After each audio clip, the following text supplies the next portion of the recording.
Welcome to Look Behind the Look, the new podcast that examines iconic looks in film, television, music, and fashion history. I'm your host, Tiffany BARTOK. Hey everyone! I took a break last week because we were counting the votes, and frankly, I could not think about promoting a podcast while our democracy stood lying in wait. But now we're on the other side, and I can finally share my guest Renee Garnes with you. I first met Renee when I interviewed Naomi Campbell. She was her makeup artist, of course. That day was a story in itself, but one thing I will never forget, of the many things I'll never forget about that day, was Renee. Not only did Naomi look flawless, of course, but I remember how gracious and full of light Renee was. She came to the premiere of Larger Than Life and illuminated the room in the same exact way. And I remember being in awe of how someone who has had the experience and status that she had accomplished, how she was so humble and kind. I know that this is a repetitive idea that I express and sort of beat into our heads, but Renee is another example of kindness winning. She leads with grace and shines a light on others. And that's the direct link to her success and longevity in this career. Her artistry is that of the highest level, and her roster would agree. Her work graces countless covers and campaigns with Indya Moore, Sophia Lillis, Naomi Campbell, Rita Ora, Toni Braxton, so many people that you know. And now, you're going to hear about how it all started. Oh, don't forget, you can also look at this podcast on YouTube at the Look Behind the Look channel, and you can see all of the shoots that we're referring to and all the makeup looks that we're talking about if you watch there.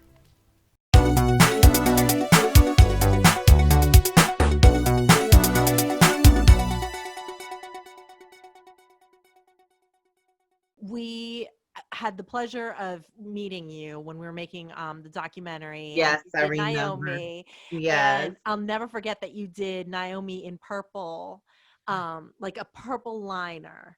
Oh, and I did?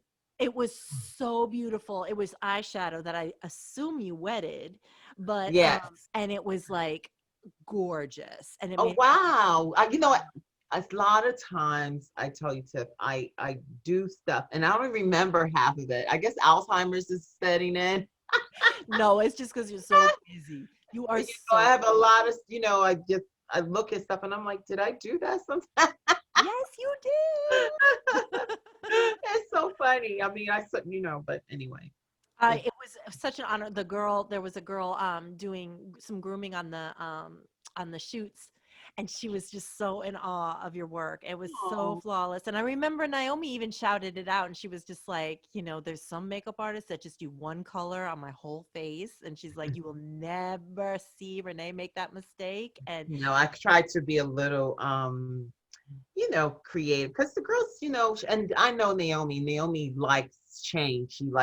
She likes the newest things. She likes the new fad, whatever the fad is for the moment. And so I always try to bring something in that is trending at the moment. She's always ahead of the game anyway. So you need to be, you need to catch up with her. So that's interesting. That's what I try to do. It's not like tried and true. It's like she's ahead of the curve. Oh, she's ahead of the curve. Yeah. Wow. She's always she wants to know what's the newest thing. That's her. She's the newest designer. You could tell if you follow her on Instagram, she's always talking about something new or something informative, or what's trending now. It's all about that. And I've learned that. How do you keep up with that? Like, how do you stay fresh, and how do you keep? I mean, you know what? I follow a lot of the younger makeup artists, and that helps a lot. Some of my former assistants keep me abreast of what's going on, which helps a lot too. And so that keeps me fresh. A lot of times I find that makeup artists that are more established, and I think makeup artists that are more established, they kind of fight the how do you say, the stream, or fight whatever, and you can't do that. I think you have to go, in order for you to change, change is good, so you have to go along with the changes of our industry. Like right now, all the things that are happening right now, we have to think of different ways of how to move in another direction. We can't. How have you been changing? How have you been pivoting? I mean, it's been a challenge, but I've been doing it. I've done some really great things through this pandemic and still doing some great stuff. So I just did a couple of Vogue covers with Indya Moore, who is No big amazing. deal. No She's big like, deal.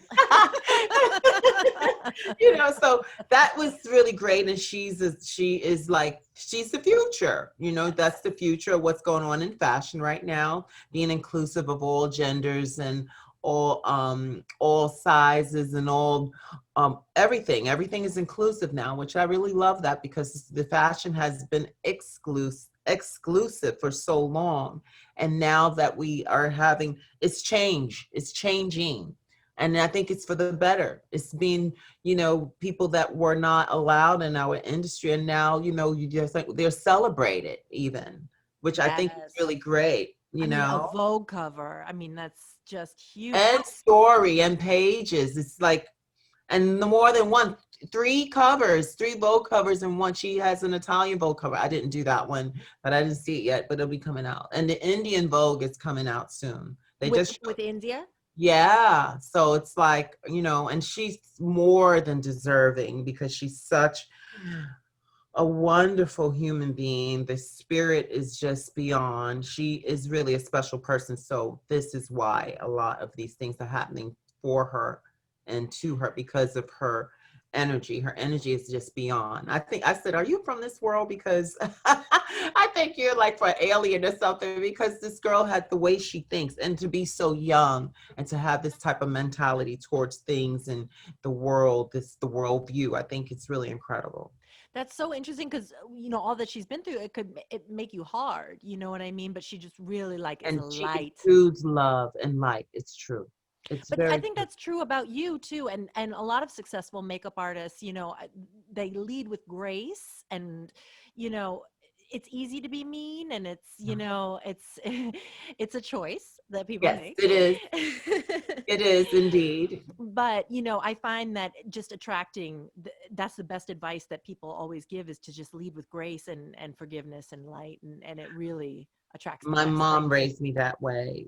She always, I think that's why I am the person I am, because of my mom. My mom always told me to always be forgiving and always try to see the other side of things, and also, just be open and have an open mind about things in life. And I do most times. There are other times where I'm human, so we all have these, yes, but and even, even our president, when he got COVID, I was like, you know what? Even some people are like, oh, I hope this and that. And I'm like, no, but he's a human being. He deserves to,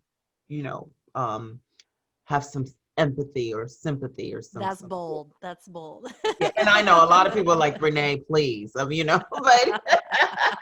was just like, but it's just my mentality. It's just the way I feel about things in life. You can't wish, because I think that's what's wrong with us right now, is that we're always wanting, wishing bad on people and things like that. And you can't, if we want to grow as human beings.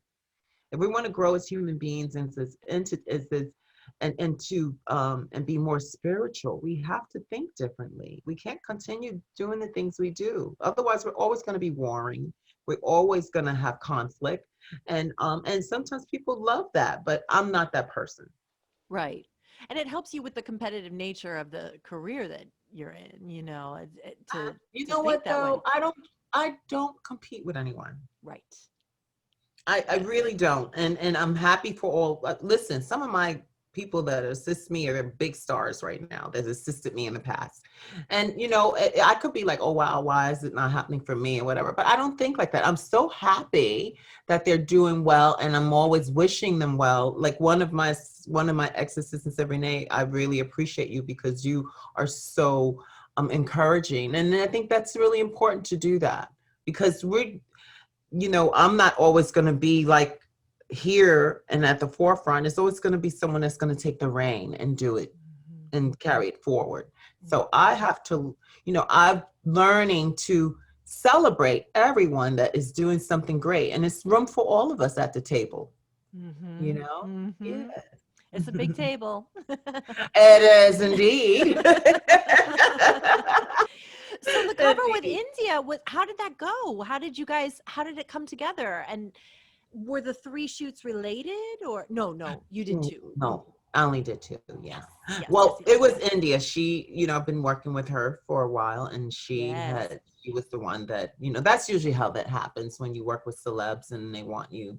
Like when I worked with Naomi, the same, she would say, I want Renee, and, and I would be there to do it. Doesn't that feel good? It does. It makes you Yeah. feel special. Yes, it Yes. does. Yes. hmm Well, And then you're like, oh wait, I better like do what I got to do. right, right, right, right, right, right. So Yes. yeah, yes.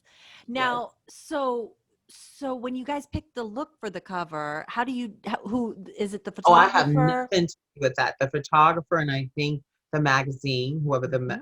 Mhm. fashion editor Mhm. is, or beauty editor, whatever, they pick the images. We just Mhm. make sure that every image is um viable and good to use. You just make Mhm. sure the subject is looking amazing, so no matter what angle or what picture they pick is going to be relative and good of and showing your work in the best angle it could be. Right, right, right. Do you ever dare push back on anything, or like, And, oh, we're really gonna do graphic liner? Maybe we should do this. I mean, if it's something that that they would like your opinion on, Ah, then yes, you say, well, I think this would be work better than right. that. But a lot of times, oh, let me maybe turn this down. Often it's the looks are kind of already discussed, Right. and so it's up to you to execute it according to what the was planned for the shoot. Okay, okay.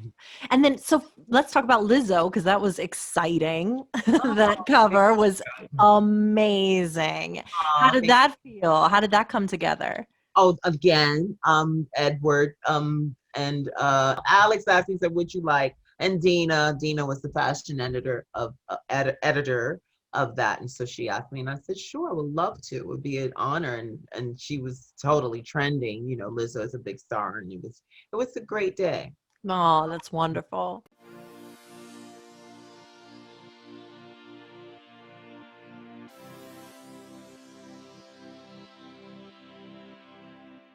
When's the last time you flew? Oh, I did a video with Toni Braxton right before, Oh, I saw literally, that. like the city was gonna shut down, and we were all nervous. It was the hairstylist, Marie, and I. We were scared. She lives in Atlanta, and I live in New York. And we were scared we were gonna be locked in um California and LA. And I said, oh my God, we were freaking out. And even Toni was freaking out because of all the people for the video and everything. So we all were freaking out about some, in our Yeah. own way. But we did it, and the video actually came out really nice, and I think she was really happy. I It saw was that. all Yeah, it was a whole press junket for her a new album and everything. And I think she looked really good. I thought she was Yeah. What fun. foundation do you use on Tony? That's like that ages people backwards, makes them look like a That's baby. like ancient Chinese secret. No, no, it's a Beautiful. combination of different foundations. I love my Laura Mercier. I love Bobbi Brown, and I love oh my God, I love Danessa Myricks. I love Mhm. her her stuff. I like Glamazon Cosmetics. I'd like that too. And Cosette Beauty. So I use a bit of everyone. That's Whoever's great. Dior, or yeah, I love Dior for my clear girls. It's I use anything that's going to get the job done. Yeah. Yeah. And Anything that's how do you how do you like to do lashes? Do you do them one by one? Do you do I like a strip. Me, you because do? yeah, you know why? Because a lot of times we don't have time. And Uh-huh. so the strip is faster. I always get like maybe a nice natural lash from Ardell, like Mhm. what is it, the 109 or the 110. They're very natural. They look like your own natural lash, and I use those. And even my clients are always surprised with. Oh, really? Yeah, they're surprised, like, wow, these look so nice. Yeah, you want something that's gonna be quick because it takes time to do one by one. It's great if you have the time, but most times you don't. And so it's good to just throw a strip on, or maybe cut it in half if they don't want it too heavy. And you cut it in half and you pop it on, and boom, you're done. You move on to the next thing. You know what? I just realized that we never talked about how you got into this. I just was like, we just started talking right away, like, Yes. so much to talk about. And I was thinking, because I was thinking about, if I was wondering if you ever were in the room for film and TV, because then you would never have enough time, right? But Well, yeah, you know what? The thing is I modeled when I was younger. And oh, so yeah, and it literally is by fluke. I got into this business. really? Yeah, it was really strange. I was in Austria, and I was hanging out with a photographer friend of mine, and we were rollerblading, and I hurt my leg rollerblading, tore my meniscus in my knee.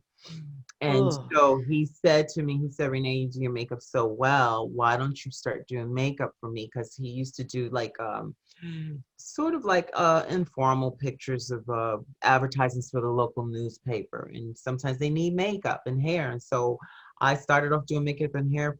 That's how I started doing it for the newspaper.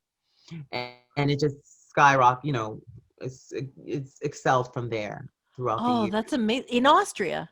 I started in Austria. That's where I first picked up a brush. I went to, you remember the Body Shop? Of course. Are you I went to the kidding? Body Shop and I bought some colors. I took my last little bit of money and bought some colors and brushes. I think I still have a brush or two from that time. Yeah, Oh, and that's that's how I awesome. started, and it just worked from there. And then I worked for Vincent Long. I came back to the States and I started testing and doing things like that in Miami. Yeah, in Miami. And then I came back. I moved from Miami because I was tired of it. I was tired of not having seasons. I'm a New Yorker from heart, so I like to have my seasons and wear my Yes. your winter gear and everything. And you can't do that in Miami. Even when it's cold, warm, cold, it's not really cold. Right. I know, It's like right? our spring, fall. Yeah, yeah. And you're like So sweating in a cardigan. oh my, really, I mean, Christmas time, it was great for the beginning when you're at the beach and it's like Yes. gorgeous and you can sit at the beach. But then after a while, a couple of Christmases later, you're like, I want to see snow and some mistletoe and all that. Yeah. So I moved back to New York and I started working with VincentLongo. I launched his line in Barney's when Barney's was on 17th Street. Oh, I remember that. That was exciting. And he would always be there. And I'd be like, oh my gosh, there he So is. I was the one that Oh, helped launch, well, I was the one that launched the line down there on 17th Street. And then after that, I think they closed the store. And then they wanted me to go to Barney's Uptown, but I didn't. I had another gig. I went to, what is it, Warren Trachomey on 57th Street.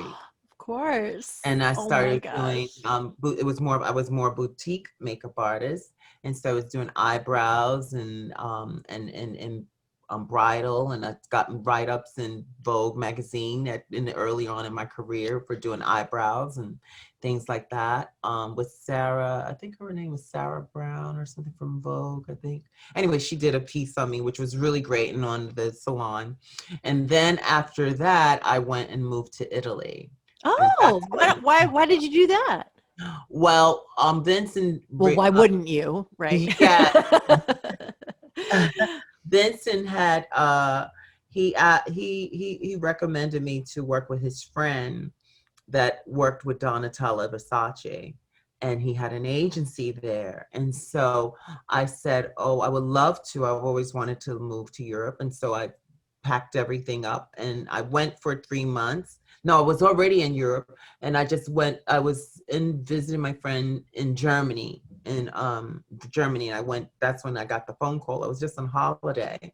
And then he said, well, why don't you go and check and meet with Renato and see if you would want to move to Italy. And so I met with him and it went well.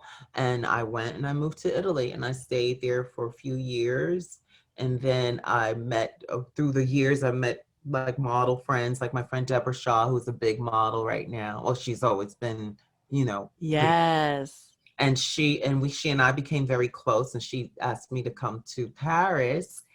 And I went to Paris for a visit, and I met, I wanted to meet Topolino, who was a big makeup artist at the time. You know who Topolino is. Yes. Yes. But Topolino, and I didn't speak French.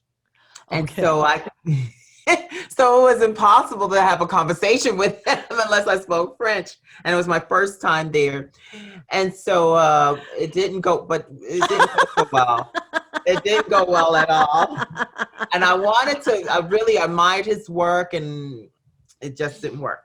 But anyway, I met my ex-husband. And so that kept me going back and forth in France. And that's when things started really taking off. Wow, because you were just bopping around Europe doing all of these spaces. Well, I stayed in Europe, and I was working a lot with this photographer named Renee Garnes, and we were doing all the Marie Claire covers for the past years, which was really unheard of. American living in Italy at the time doing the covers, because they would fly people from New York or France or London to do the covers, but it was me doing it for the past 2.5 years we were doing it, and I was doing a lot with him. Wow. And then when did you first meet Naomi? Oh, through Pat, because I met Pat in Italy too. You met Pat in Italy. Okay. In I think it was the year 2000. And I I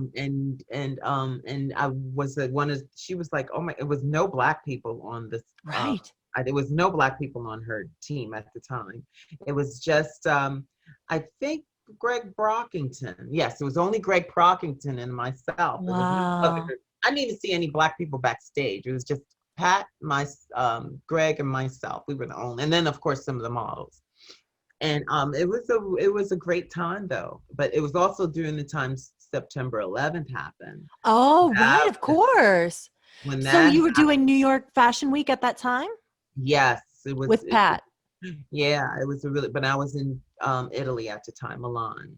Oh, okay. It's a really weird time to be living abroad, with that going on. I feel like these are the two events that you were there for that really affected the whole industry. Oh my goodness. When I came back to New York, it was like another world, because when I left New York, it was so glamorous and fun and whimsical. I mean, we would go to the clubs and have just an amazing time and come back 5, 6 in the morning and have to go to work after that. It was crazy. It was the best time of, I mean, the kids nowadays, I feel bad for them because they don't know what a real good time is. You know what I mean? I know, it's all on the screen. It's all on the screen, the good time, instead of I mean, it was. We didn't have social media, so we made the social media, if you know what I mean. So yes, it was a wonderful time in life to be alive and to have that kind of fun. And what were some of the favorite shows that you did? Do you remember? Oh, of course, yeah, definitely Gucci with Tom Ford, of course with Mr. Galliano for Dior. All the Diors were epic. There were also some really good ones. Nina Ricci was also beautiful. Oh yes, of course. Prada. It was some great shows. The Galliano shows, of course, are so theatrical. That's the makeup artist's dream to do, like when he did a Fight Club inspired show, and we had to make bloody noses and cuts and bruises and all that. It was amazing. Yes. He did the one where the girls look like paper dolls. He dressed them all like, he used the newspaper as the backdrop for his designs and fashion. That was great. How would that go? How would that come together? Like, so did he translate it to Pat? Pat translates it to you? Always. Okay. Yes, because he's the designer, so he gives you the theme of what it should be, and he tells Pat, and then she tells us minions what she would like done. And so we would in return, do tests until he picks what he likes. And then, and that will be the looks for the show. And I hate to go back in the day, but I just have to because you're here. Like, I hate to go like back in the day, but let's be honest. Like, can you tell me how different Fashion Week was to what's left of it now?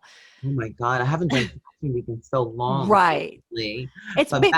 it was always exciting, always exhausting, always fulfilling. Most times. Sometimes you feel that you could have executed something a little better, but then other times you might have to get a girl done in 15 minutes because she's coming from another show. So it was great training, I have to say, because it's got me ready it prepared me for the career that I am in now. So certain times, like if someone needs you at the drop of a dime, you can execute that because you have that experience working at the shows. Ordinarily, you wouldn't be able to do that if you didn't have that experience. Yeah, right. Now I feel your school was Fashion Week, right? There's another school of the countergirl, and then there's another like the school. I was a countergirl too. Were you where? I told you I worked at Barney's. I was a countergirl. Yes, but you launched the line. You launched the line. But I was selling Stila. I was selling Dior. I was selling cars. Yeah, because we intercell. So we would go from one. Right at Barney's. You would go from one. If someone wanted something, can you help me with this? Sure, because you have to know about every line that was in the show. So yeah, I was a counter girl. Yeah. Actually, it's a picture when I was really young and I was working at what is it? Bourdain's or it's a big department store in Florida. What was it? Not Dylan's, no. No, Bourdain's or something like that. That's a picture on my Instagram when you see me as a counter girl, when I had to dress in a green smock and I'm with my friends and I'm showing them colors. And he posted it. It's so funny, but it's way. I love that. I love that. I remember those Estee Lauder smocks very well. Yes. Okay, we used to sell in Estee Lauder too. But what was I selling there? I think it was Borghese. That's what it was. Marcella Borghese. Oh my gosh, that mud. Yeah. I love that. I love the perfume. I loved everything. I'm a cosmetic, so yeah. I love it. I know. I mean, we all have a great museum, Someday I'll absolutely. Take a look at your museum. I swear, I don't believe in expiration dates. I will put it on. Exactly. Me too. Absolutely. Oh my God. I'm just like, yeah, I dare you, expiration date. I don't care. You know what I do? I put my things in the fridge. I put it in. I have a little fridge and I put all things that I think, like, even I have some old Armani blushes that Pat made from years ago and that she helped create. And those blushes are amazing. I don't think there's any blush out there like that. I remember them. They were so good. You remember? Yes. I have some. Oh, really? Yeah. I'm lucky. I am, but I keep it in there so it stays fresh. Have you ever toyed with starting a line? I thought about it, but I just, I don't know. I thought about it. It's a lot of work, and I thought about it. So we'll see. Yeah, we'll see. We'll see. Everybody's pivoting, Renee. So everyone is absolutely. But I've seen you working since COVID, and I see you doing the mask. And do you do a shield and a mask? I mean, of course. How are you getting through it? I was wearing a shield, a mask, and the dressing gown, and it was a lot. It was so, oh my God, I felt like I was being smothered. Yeah. And then with the heat waves, and it was, I would be dripping like I was in a sauna, It was really difficult to work around. But then you start getting better PPE. You get shields that maybe have a little more room to breathe. Besides, and the N95 masks are great for some people, but for me, it was horrible. It broke me out. And also I couldn't breathe. So at least with the other masks, you can breathe a little bit.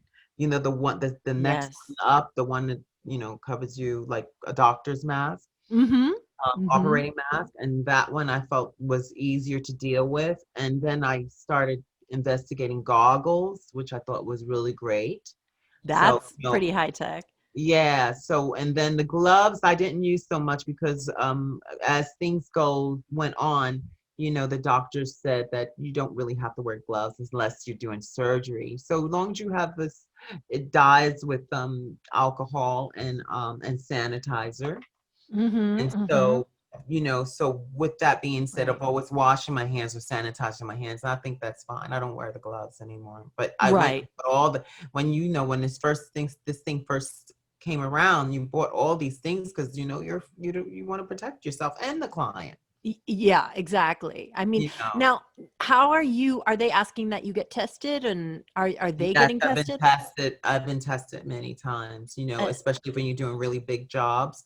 But I also, for my benefit, I want to know because I'm working around a lot of people too. So I go get tested on my own as well. Right. Because it's right. free now, you Yes. can't go and well, it's not that free because they just charged my insurance card I just saw the other day. I'm like, wait a minute, this is supposed to be free and you're charging me $100, but it's okay. I'd rather know than not know. Yeah, I know, right? I know. We just had to get tested for a shoot the other day, and then I was like, wait a minute, but couldn't we just touch the doorknob? And anyway, not gonna think about it. Yes, you have to think of all that stuff though. It's like you got to be and also your clothes. You got to make sure. I collect Lysol when I see it, or any kind of disinfectant spray. Girl, I spray myself down. I don't care. Hair, everything, wigs, hair, whatever. I spray it down, girl. I'll be like not playing. Before I walk in my house, I am sprayed and disinfected. I don't want no issues. So far, so good. Smart girl. How, I want to know, the Vogue Brazil with Naomi. Mm-hmm. What is your secret to these brows? Oh, well, I think I did brows for a living. Yeah, that's what I was excited to learn about. So are you using techniques that you learned then? Oh, absolutely. Yeah. Yeah, you have to. It's in your system. Yes, I think it's instinctual, I guess. When I was first starting my career, that's what I practiced mostly on, because brows usually frame the face, and that is a good foundation for doing a great makeup. How do you keep them looking so natural? Like, you brush through it. You okay. constantly brush through it. Then if you need to add, you add a little more, and then you brush through it again. I don't like it when it's looking like Etch-a-Sketch brows. Oh my God. Yeah. And how did that become a trend? What happened? With all the YouTubers and everything, and everyone wants to, they want to transform themselves from one thing to another. It's like this person is looking one way, and then you see this other creature that they created, and it's totally different. Like they look nothing alike. Now, this picture, the Vogue Brazil, where Naomi who did the hair? Do you remember? Yes, his name is Fernando. He's a Brazilian makeup and hair artist. He lives down there. Fernando. I forgot his last name. He doesn't need a last name. He's just like, I am Fernando, and I did this to her hair. Yeah, he's done it. He's done many Vogue covers for Brazilian Vogue, and he's really great. I love it. I think he did the one with Luigi, and they did the thing on Mina with Giselle. Oh, okay. It's the same hairstylist that did that, I think. Okay. And then Adriana Lima. It's like, that was great. That was with Dominic Purcello. He's really great. I love Dominic. And are there what do you find differently to be different about the different photographers? Like, are some do some have a more distinct vision? Do some let you sort of lead when you get there? I mean, what do you find? All of the above. Some already know what they give you direction. All of them tell you what they want. Give you a direction. And then it's up to you how you want to execute it. What's your vision? How to execute it for that particular shooting, and but everyone always give you a base of what we will work from. You know what I mean? Mm-hmm.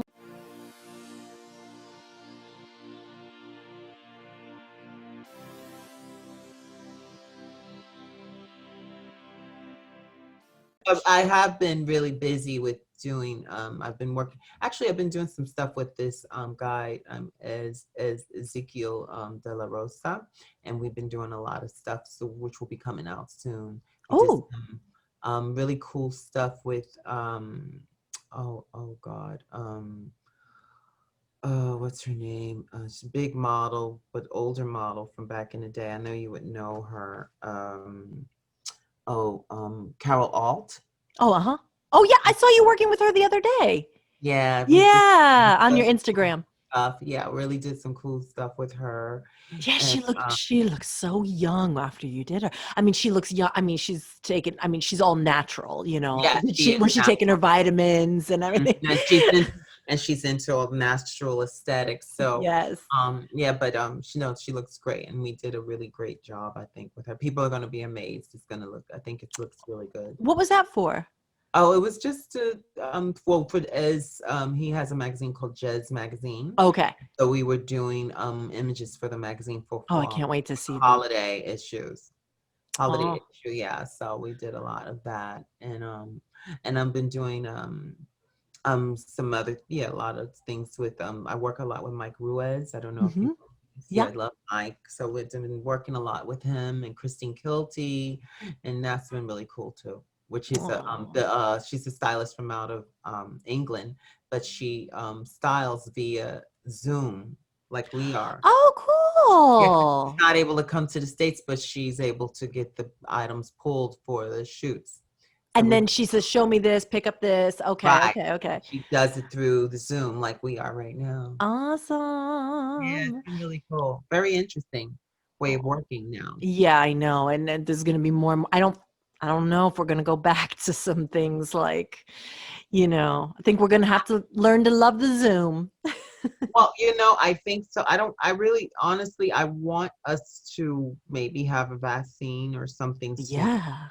But I have a feeling, I was just talking to a colleague of mine, and I think that we might be dealing with this till, I don't know, 2022. I know. That's what I've been hearing too. Well, I'm so inspired by all the work that you've been doing through all of it. And it's always so delightful to follow you on Instagram and see beautiful things. And Thank you. And also to hear your message. I know you're a huge proponent for diversity. Obviously, we need that we need these voices, Absolutely. to be I mean, if talking about it. We need to talk about it. I think that's the problem, is that we never talk about it. It's always, unless something happens, and which happen now. It's like things happen. And so, but I think the conversation needs to continue, even if nothing is happening. I really like the conversation that you had at the makeup show. That was great. Thank you for that. Good. Yeah. Yeah.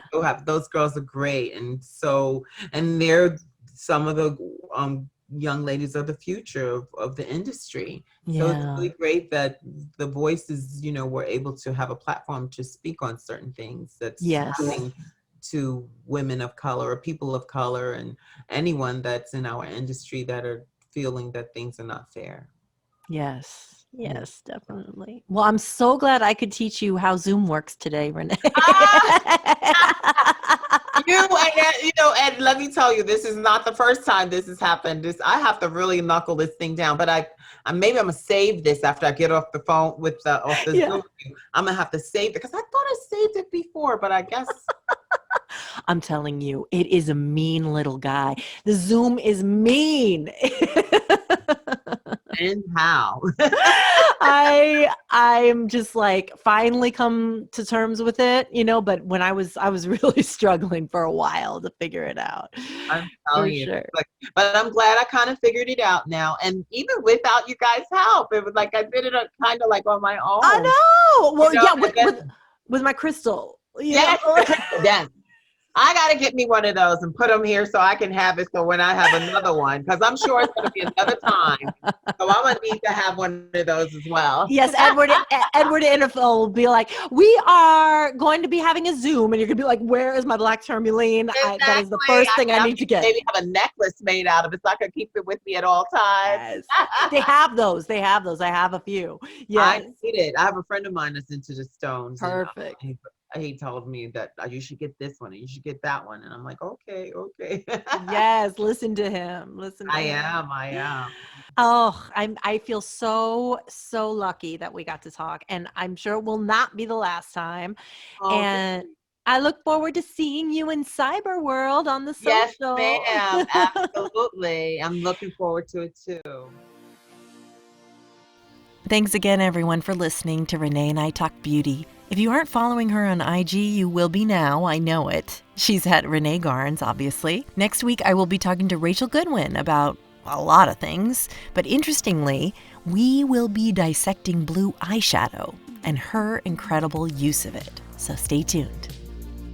Look Behind the Look is a Vinyl Foot production, written by me, your host, Tiffany Bartok, produced by Jace Bartok, and produced and edited by Kelly Riley. If you're interested in learning more, find our video version on the YouTube channel Look Behind the Look podcast. There you can see rare photos and clips from our guests. And please follow us on Twitter at LookBehindPod and Instagram at LookBehindTheLook. If you like the show, please rate, review, and subscribe. And tell your friends and spread the word. You can subscribe to us on iTunes or any podcatcher of your choice. Thanks for listening to Look Behind the Look.